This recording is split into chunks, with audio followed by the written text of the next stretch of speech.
नमस्कार दर्शक बंधु मु लकी आपण मानक मो चैनल लकीज किचन रूम को स्वागत करुच्ची। तो आज आम प्रस्तुत करवा चूड़ा कटलेट। से मुझे चूड़ा किसी कटा टमाटो किसी कटा अदा किसी कटा कंचा लंका अल्प चीनी हल्दी पाउडर बेसन सुजी किसी पुदीना पत्र किसी कटा पियाज रिफाइन तेल स्वाद अनुसार लुण किसी करी पाउडर किसी लंका पाउडर आउ किसी जीरा पाउडर। तेबे चलते प्रस्तुत करवा आज रेसिपी चूड़ा कटलेट। आम चूड़ा को धोईदबा धोईकी एक पात्र में छाणीदबा।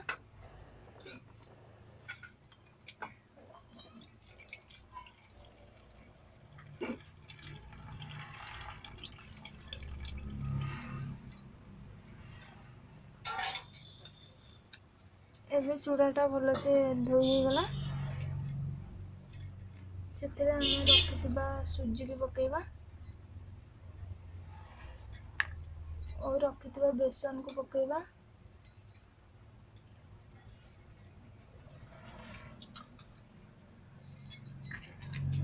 कटा पियाज पकेबा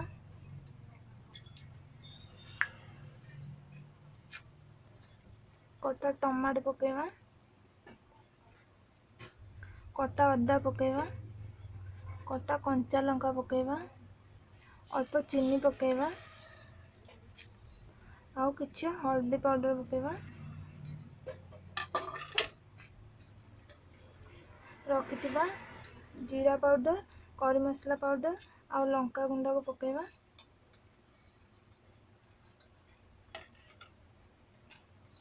स्वाद अनुसार लुण पकेबा और रखिथिबा पुदीना पत्र को पकेबा। आपण चाहिले आपण पुदीना पत्र स्किप करके आपण धनिया पत्र भी पकई पारे। जेहेतु पुदीना पत्र पकेले भल फ्लेवर आसे तेणुक मु पुदीना पत्र पकईछि। एबे आस्ते आस्ते सब गोलेबा। देखो भल से गोली हो जाइए। जदि आपणकर पानी हो तो आपण सुजी ऐड करेंगे। जदि आपणकर काठुआ हो तो अल्प पानी ऐड करेंगे। ये भल से प्रस्तुत हो जाइए।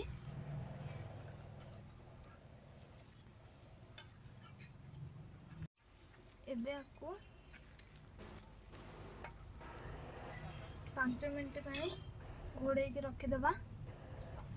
5 मिनट हो गलानी।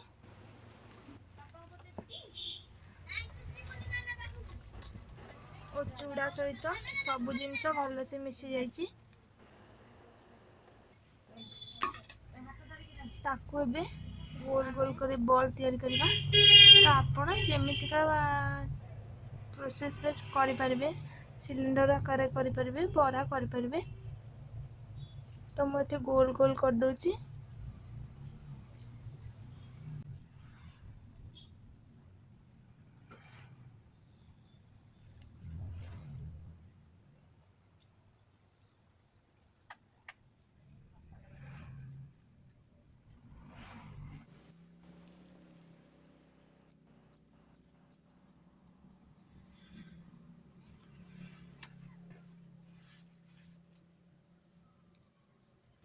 एंड प्रोसेस रे आपण गोटी गोटी कर बॉल तैयार करि परिबे।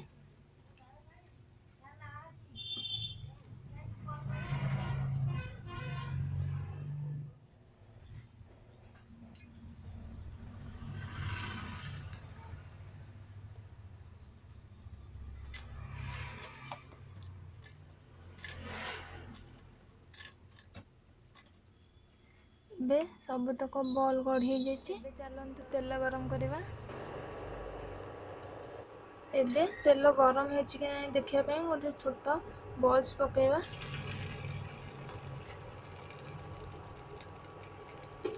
देखंतु तेल भल से गरम हो जाइए।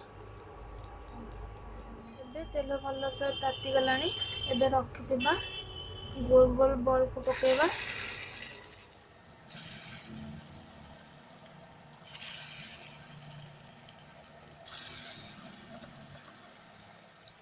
ଛଡ଼ା ଛଡ଼ା କରି ପକେଇବା, ନହେଲେ ଲାଗିକି ପକେଇଲେ ତ ବଲ୍ ସେଟାକୁ ଲାଗିଯିବ।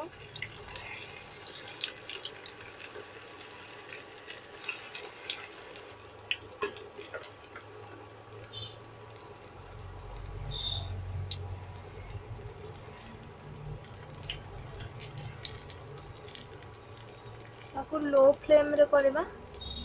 हाई फ्लेम कले कटलेट गुराक पोड़ीଯିବ, भितर किंतु कंचा थिବ। तो ताकू ଏବେ आस्ते आस्ते लेउटी देवा।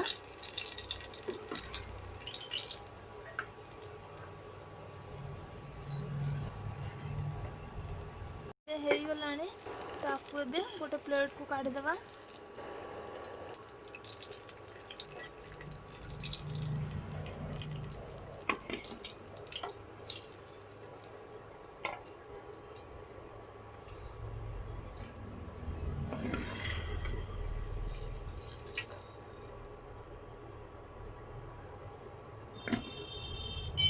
यही प्रोसेस रे आमे बाकी रखिथिबा बॉल्स गुडीकू पकेइबा।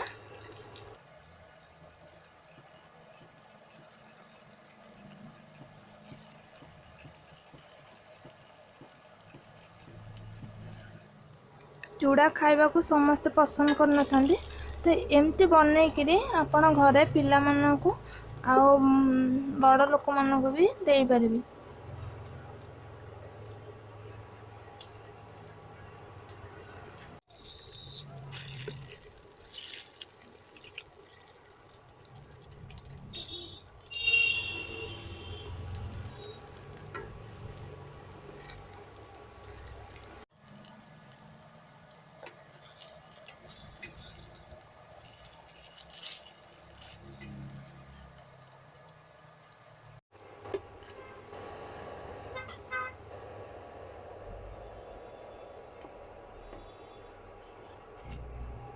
एबे रखिथिबा आउ बॉल्स गुडीकू पकेइ देबा।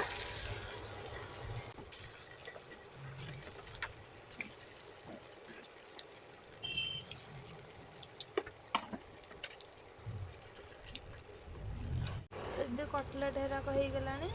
आधे जो पुदीना पत्र पड़ी तो बास्ना भल आसुची। देखते ହେଇଗଲାଣି।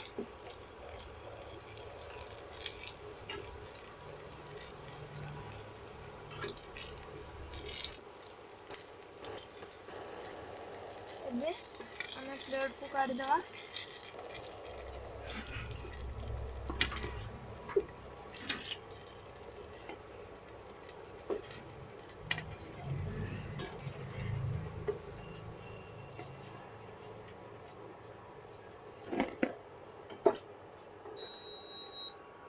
प्रस्तुत हो जाए चूड़ा कटलेट।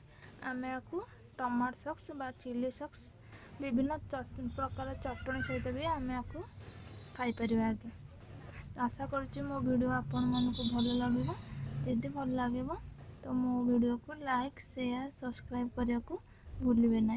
आपण मैंने मो वीडियो शेष पर्यंत देखिथिबारु आपण मानकू बहुत बहुत धन्यवाद।